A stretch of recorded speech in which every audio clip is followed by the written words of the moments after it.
everybody to the Ready to Be Mom podcast in association with the Indian Society of Assisted Reproduction, the Maharashtra chapter of ISAR, as well as the Foxy Young Talent Promotion Committee.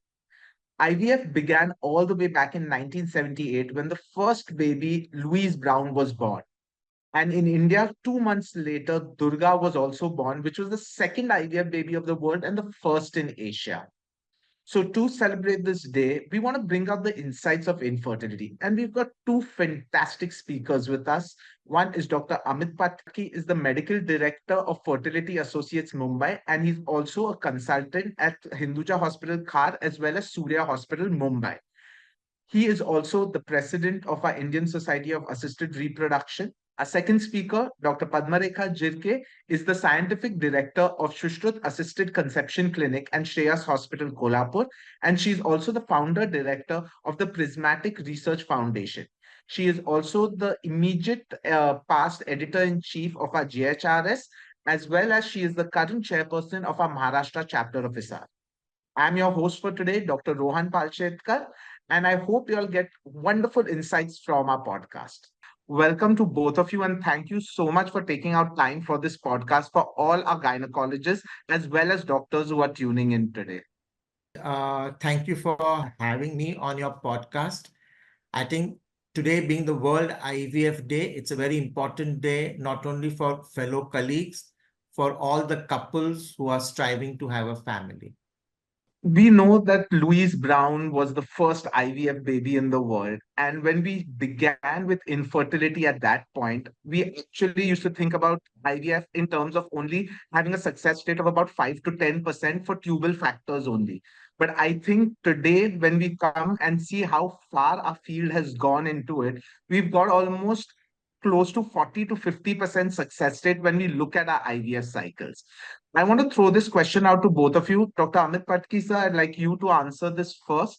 Could you just talk about some of the recent advances in the field of infertility, which have made such a huge revolution in our field? Thank you.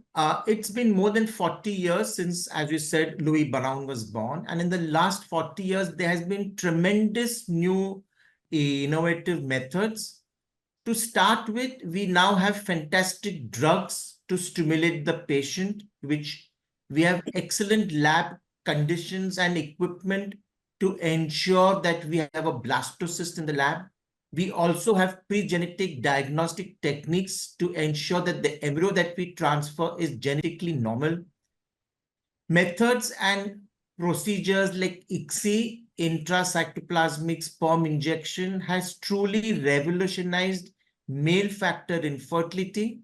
Prior to that, males with severely low counts or absent sperms could not achieve a pregnancy. But now with ICSI, with techniques to get sperm from the testes, has really revolutionized working and our field that we can offer IVF. I also feel that we now have other techniques where we can ensure that we can freeze these pair embryos so we don't have to transfer too many of them, and also reduce the chance of multiple pregnancies. So vitrification has added to we have embryoscopes where we can look at the embryos in the lab and also predict which embryo would be the best one to transfer. Absolutely, sir. And I think you brought up such wonderful points. Padma ma'am, even I'd love to hear your outlook on this entire topic. What have been the recent developments which you think have revolutionized our field?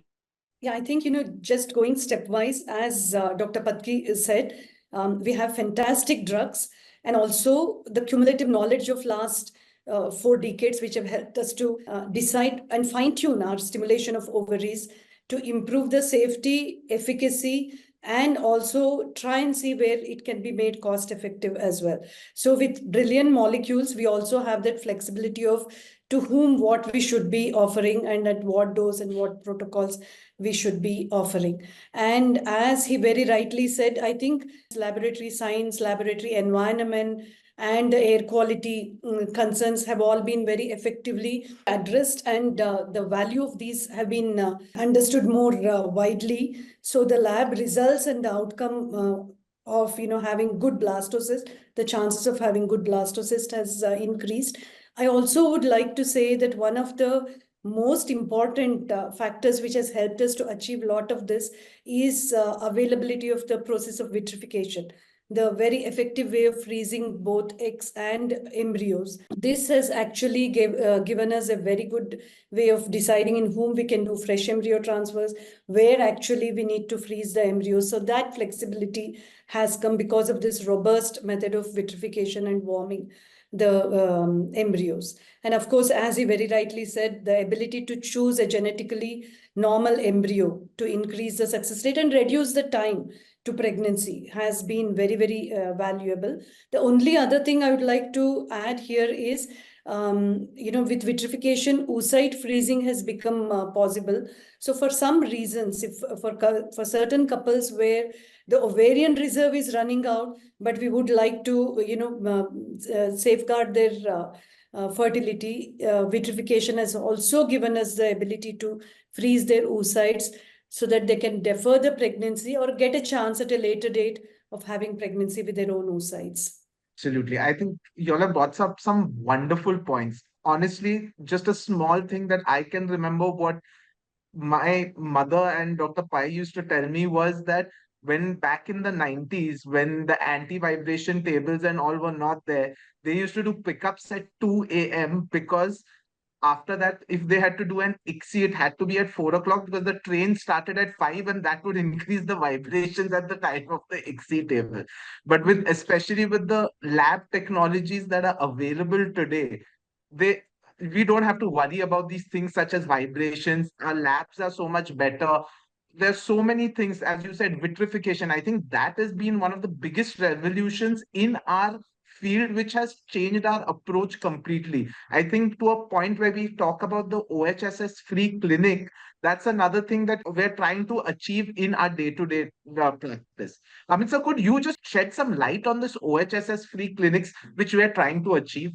So, when we use gonadotrophins to stimulate the ovaries, in some young girls, in some thin PCO girls, we know that the ovary can over-respond even in a normal dose, or quite often some women are given a little high dose in IVF.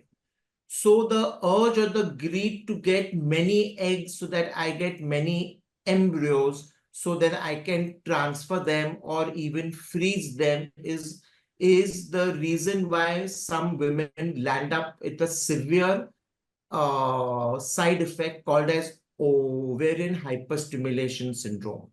Now, the problem with this is that it is not only morbid, but it can also lead in some extreme cases to mortality. So having women suffer, land up in ICUs, land up breathless with ascitic fluid, pleural effusion, for a reason that they wanted to start a healthy family itself is not right. And that is why now we have something where that if we feel that a woman is giving more than 15 eggs, or you think that she would hyperstimulate, you can freeze the embryos. So it is called as a segmented approach. You take your embryos, you freeze them, and then perhaps in a natural or a HRT cycle, you transfer only those numbers that you would want to transfer, maybe 1 or 2, so that you achieve a safe pregnancy. I think now what is important is to give better results, but at the same time, safety is extremely important. And I think awareness of OHSS should be in both the patients and the treating doctor. I think both have to understand that hyperstimulation can be a manifestation of multiple pregnancies. So it is extremely important that we do no harm, which is our Hippocratic oath, but at the same time achieve the best of pregnancies. And hyperstimulation is one method where we will be doing more harm than good to the patient. So I think it should be completely avoided, or at least we try to avoid it in as many patients as possible. Absolutely, sir. I think you brought up a wonderful point about saying that even the patient should be made aware of this. So whenever we are stimulating these patients, we should discuss about this one complication and also the solutions which we do have available Correct. for them as well. So Correct. thank you for shedding some light about that. So Padma ma'am, you were talking about ovarian rejuvenation in the previous statement that you made. We've been talking about there is PRP, there is stem cells. Could you also tell us how effective they are? What are the challenges that we face with these patients? And is it a guaranteed success that when we try these procedures, we are going to get a result with them? I think that's a very important question, which probably most of us face in our clinics with couples having read about them and getting very excited about them and coming.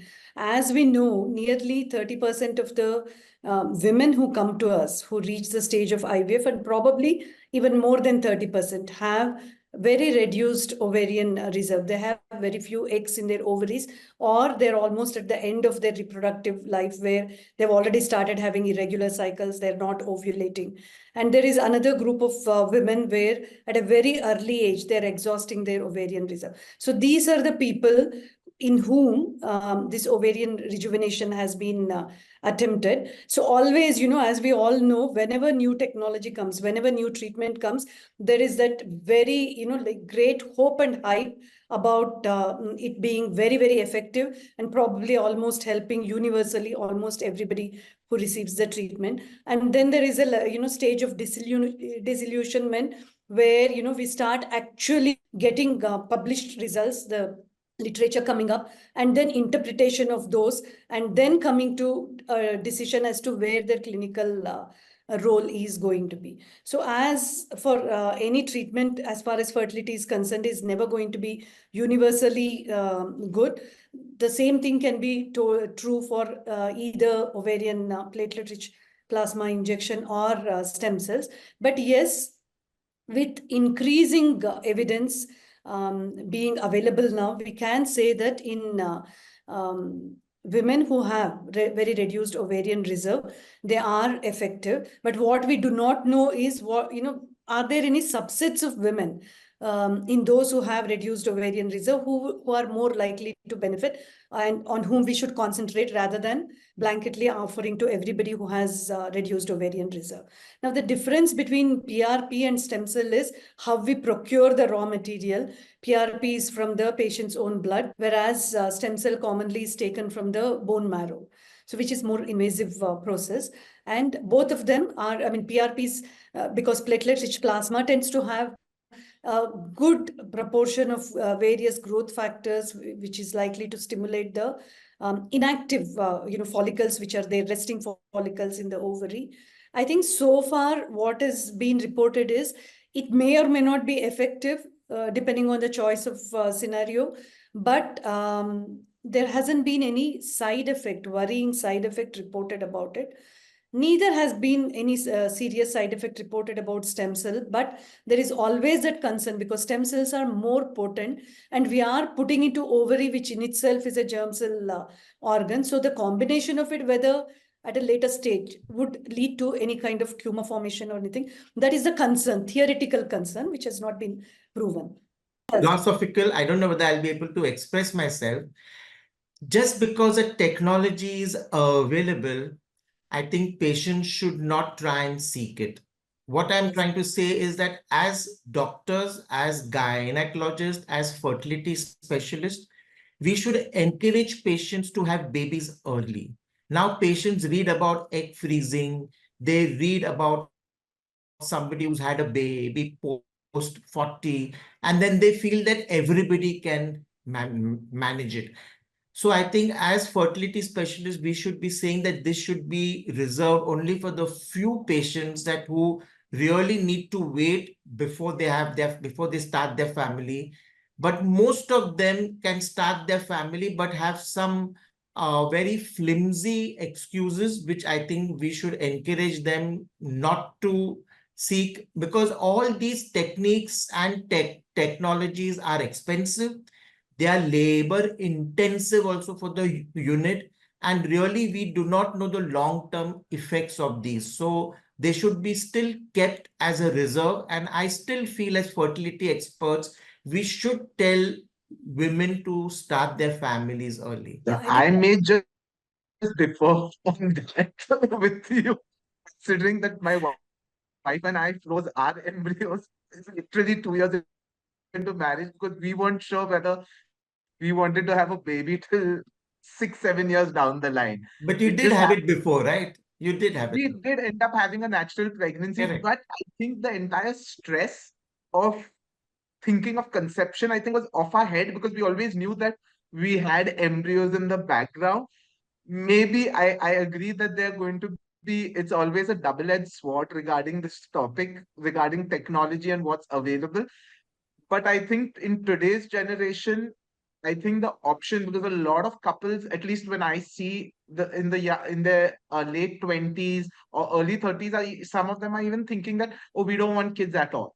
And then when they decide at a later age, and they reach at 35, 36, that now, okay, now I want a kid. By then, as Padma ma'am was also saying, it gets too late, that they start thinking too late and then they're planning it out. At that point, I think if they knew about our technologies, it would be helpful. But sir, I also understand your viewpoint where obviously if we can give them a natural pregnancy, why not? It's definitely much easier, much better. procedures we were just discussing are very experimental, and Correct. that is how they should be conveyed.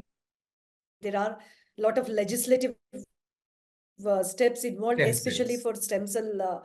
It cannot be, like sought Any, from Any any clinic. source. It has to be done from a Any, proper stem cell bank, which is ICMR registered. accredited or registered Yes, bank. yeah, Correct. absolutely. yeah. So, Padma ma'am, you were talking about the ovarian reserve, where we're talking about PRP stem cells. But one question which has been coming from all the postgraduates is about ovarian reserve testing. Generally, when we look at the medical college level, the primary set of ovarian reserve testing is doing day 2 FSH, day 2 LH, and day 2 E2 levels. Do you think that's the right way of checking for ovarian reserve testing, or are there better markers such as your AFC and AMH, and what are their advantages and disadvantages?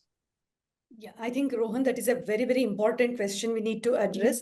The first and foremost test is which is available at our fingertip is the age of the woman. So we start from that. And yes, like age doesn't in itself tell everything about the ovarian reserve. When we talk about ovarian reserve, what we want to understand is the total primordial follicular pool, but we must understand that there is no way of estimating the total primordial follicular pool. So when we talk about FSH, actually FSH is the test, but we add E2 to it because if there is a functional cyst which is producing E2, that can falsely suppress FSH. So even if somebody has high FSH, it can be temporarily falsely normal. So we may miss out on diagnosing poor ovarian reserve. So that's why that combination has come into picture. But what we need to know is FSH is an indirect way of assessing the ovarian reserve. That is actually, it is reflecting what is happening at the pituitary level. Now, in the recent years, we have two very important markers, that is antral follicle count and anti-Mullerian hormone. Anti-Mullerian hormone is the direct secretion from the ovarian granulosa cells. Even though AMH and AFC depict slightly different stages of the follicular growth, they're very, they're very equivalent as far as telling us how a woman is going to respond to stimulation, ovarian stimulation with gonadotrophins. But when we talk about ovarian reserve, maybe AMH has an edge over AFC. But for all practical purposes, if for most of us, most of the clinics, ultrasound is like a third hand for us. So if we don't want to spend for anti-Mullerian hormone, which is a serum marker, we should all get trained at looking at the antral follicle count, because ultrasound is done, transvaginal ultrasound is done very often to look at the pelvis. So if we all get good at it, we can pick up the ovarian, especially those who have low ovarian reserve, which we usually say less than 8 antral follicle count between both the ovaries. Very easily. And I think it's very important that we make it a routine practice. I think Absolutely. Yeah, Amit sir, could I Dr. have your viewpoint also on this? Padma has explained it very nicely scientifically. But once when I was taking a lecture for undergraduates, I told them very simply, I said FSH is what is in the showroom, present. It tells you the present status of the ovary. AMH is what is in the godown. It is the future. So you know if you have a lady with a low AMH but a normal FSH, she's better off than somebody with a high FSH and a low AMH. Because AMH will predict the future fertility potential. FSH tells me the present state of fertility of this patient. So I think both are important, to be very honest. But if you ask me to choose, I would go with Rekha saying that AMH and antral follicle count. Antral follicle count is something that is, it is how good you are in your sonography. So you can do it in your lab. And I think most people would go by antral follicle count. And if that is low, then do an AMH. At least that's what my practice is. I wouldn't do AMH in everybody and not in the ones in whom I think the antral follicle count is normal. But you should know the correct time to do it, the correct method to do it, and you should definitely be having a transvaginal probe to do an antral follicle. Now we've been speaking about the women, we've been speaking about the technologies. I want to get to the men now. We always say that 50% reason for infertility is the man. Now we've got some really good sperm sorting techniques. We've been talking generally about the swim up technique and the density gradient technique. What about MAX, microfluidics? Are they really making a revolution in our field, or is it something that needs to be used diligently, or it should be used for everything? Because now in IUI, especially when we look at sperm washing, that's where it becomes important that we get the best sperms, because that's an assisted way of a natural pregnancy. But do you think max microfluidics plays a role? Amit sir, could you just give a little bit of So insight? microfluidics has been there for the last 3-5 years. And I think it is important that you use it in your practice in certain group of patients. And which is this group where you can downstage the treatment. So sometimes even with double density, if your pickup is not very good, then maybe microfluidics will help you to do IUI in this patient rather than pushing this patient for IVF, or the IVF patient pushing her into ICSI. You have these patients on borderline in whom you are confused whether they would do better with the IUI or IVF or IVF or ICSI. So I think in such patients, microfluidics helps you. Microfluidics will also help you in the severe male where you feel that I would rather use microfluidics than going for TISA in this patient. So we often do TISAs not only in patients who are azoospermic, but in severe OAT also we would prefer to do TISA. And microfluidics will help you to avoid a more invasive technique. And I think there that the role of microfluidics is there. I wouldn't just microfluidics for all patients. Absolutely. I think that's a very good point, that we need to be very selective regarding technology. As you had said in your previous thing, just because technology is available doesn't mean that we just use it rapidly.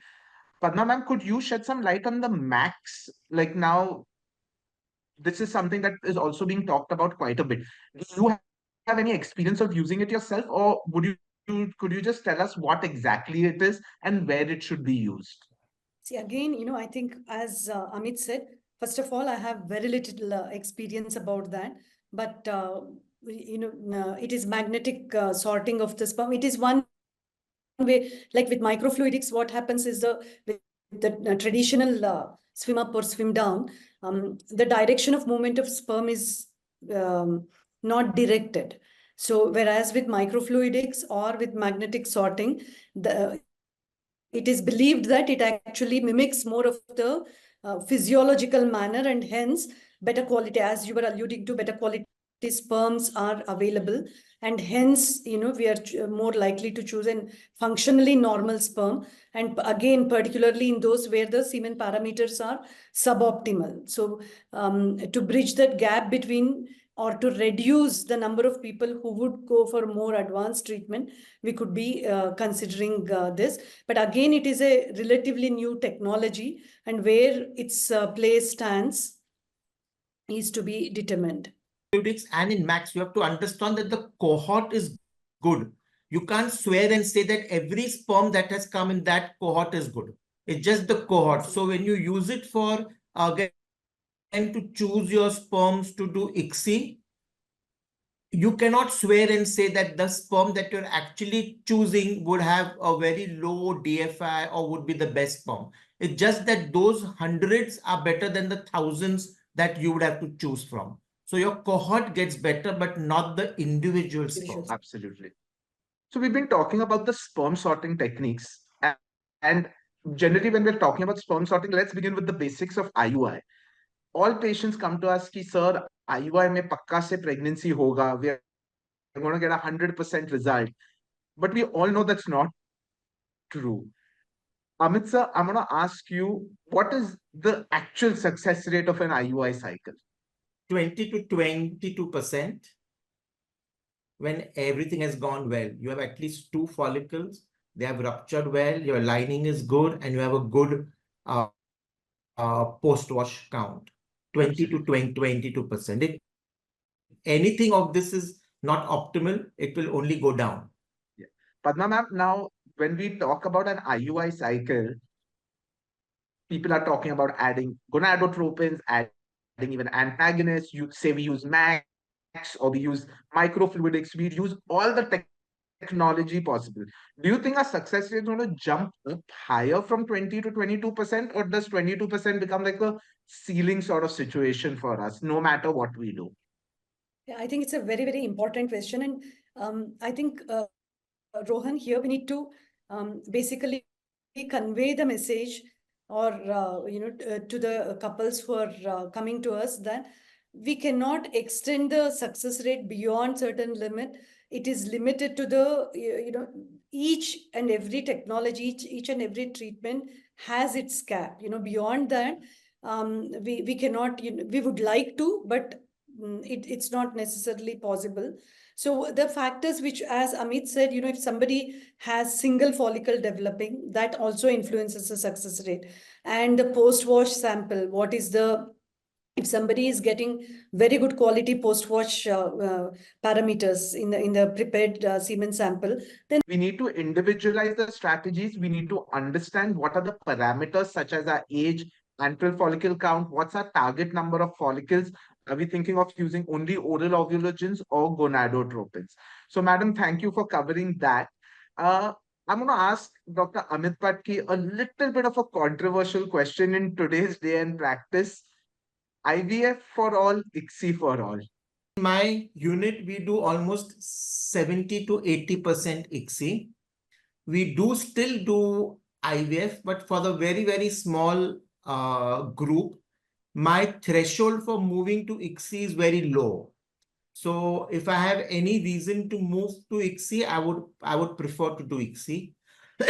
Having said that, I know meta-analysis and research has shown that even in poor responders, IVF ICSI is not always needed.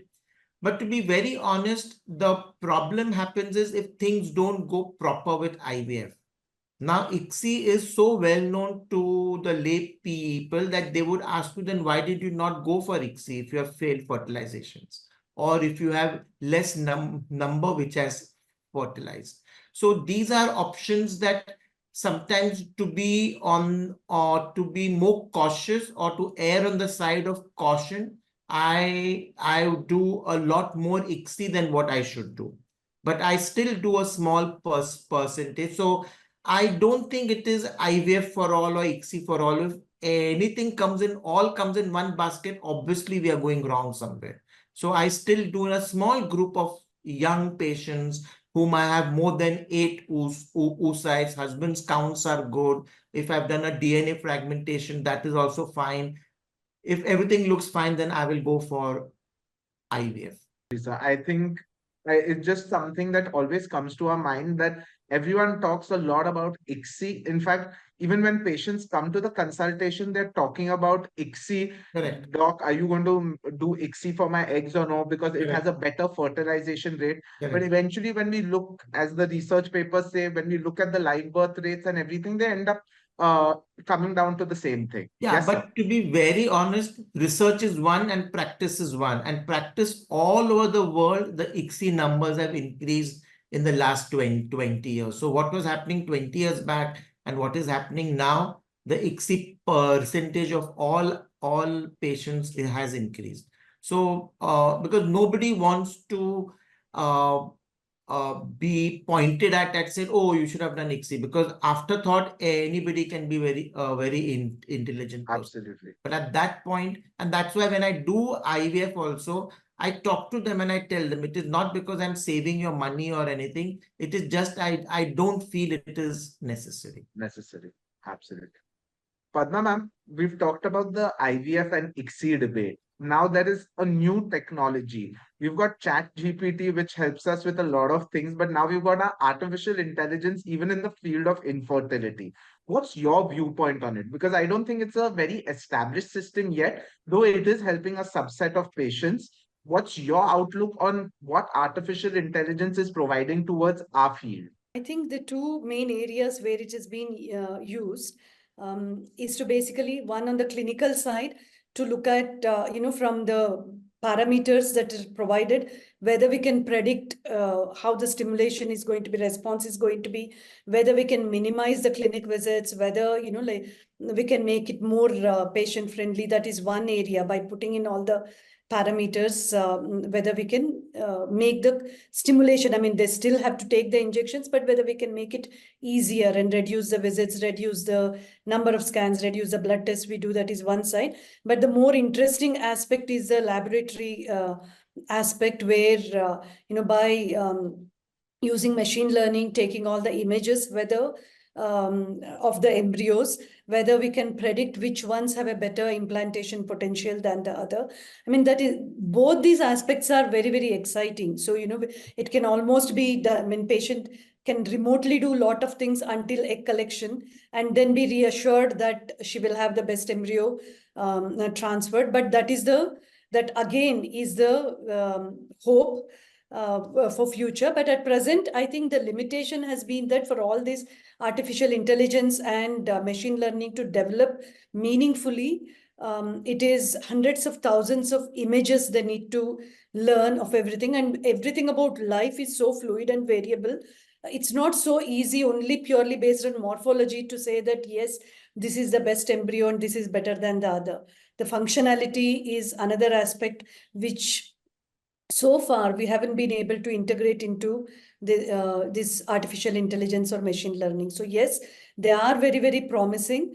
But I think until now, I mean, there was this concern that do we really need the embryologists anymore in the lab if we are going to make it so, mechanized and technology driven. But I think we are nowhere near that, and still the best trained mind, plays a bigger role than artificial intelligence. So exciting times, but we are not there yet.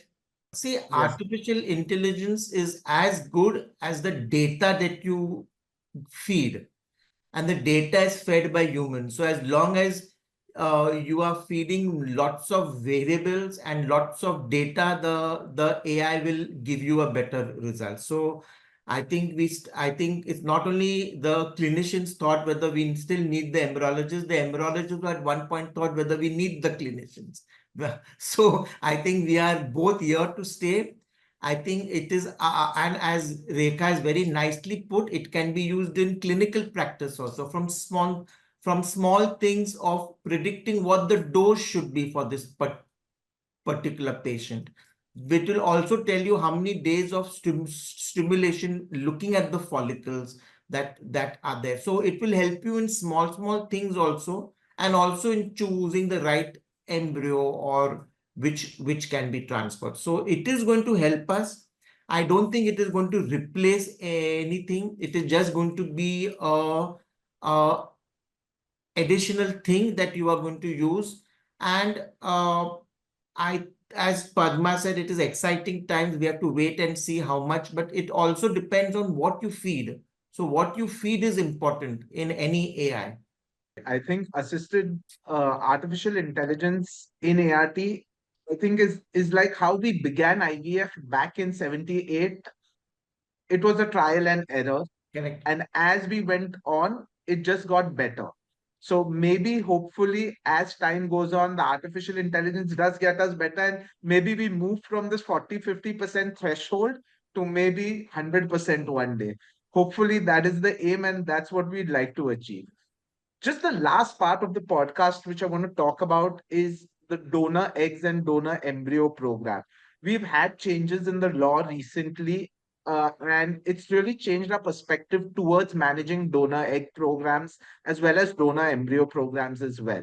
So, Padma ma'am, I'll just begin with you. I want to know what's your outlook on this donor egg program, having the laws, and how you approach it now. Most important fact is that having a law gives us a framework within which we and the patients work. Many times a couple sitting in front of us or an individual sitting in front of us has lot of expectations, and they know the technology is there and they believe that we can use it to achieve any of the ends they would like to see.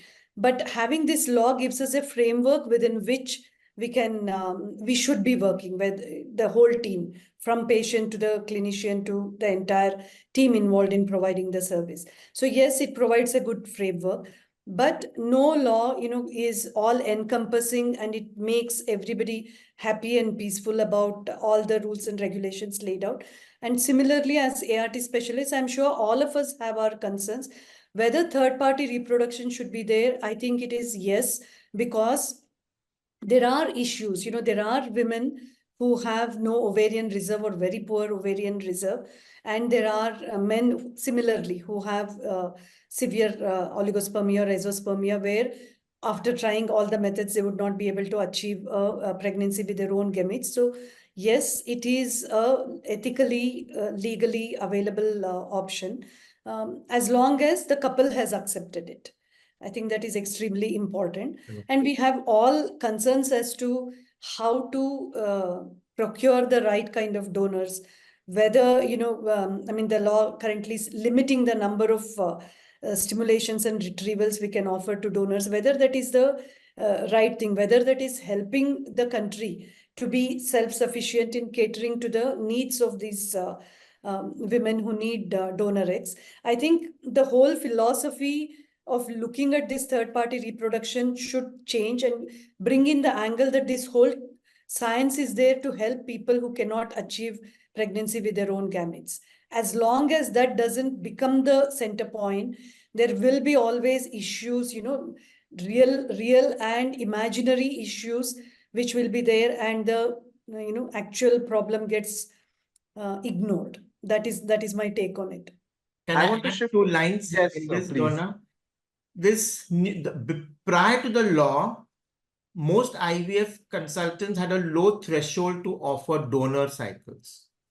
Now with the law coming, I think we have a relook at our poor responders, and we try and we see whether we can get that last egg out of her before, because the law has made it that much more stringent to access a donor. So I think it's not only made us look at donor in the legal framework, but more importantly, it has helped us to relook at our poor responders and try and see if we can do that little bit to get their own eggs.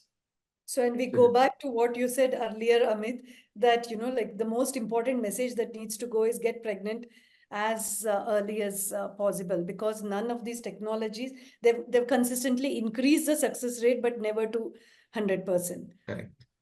Absolutely. I think it's been a wonderful discussion.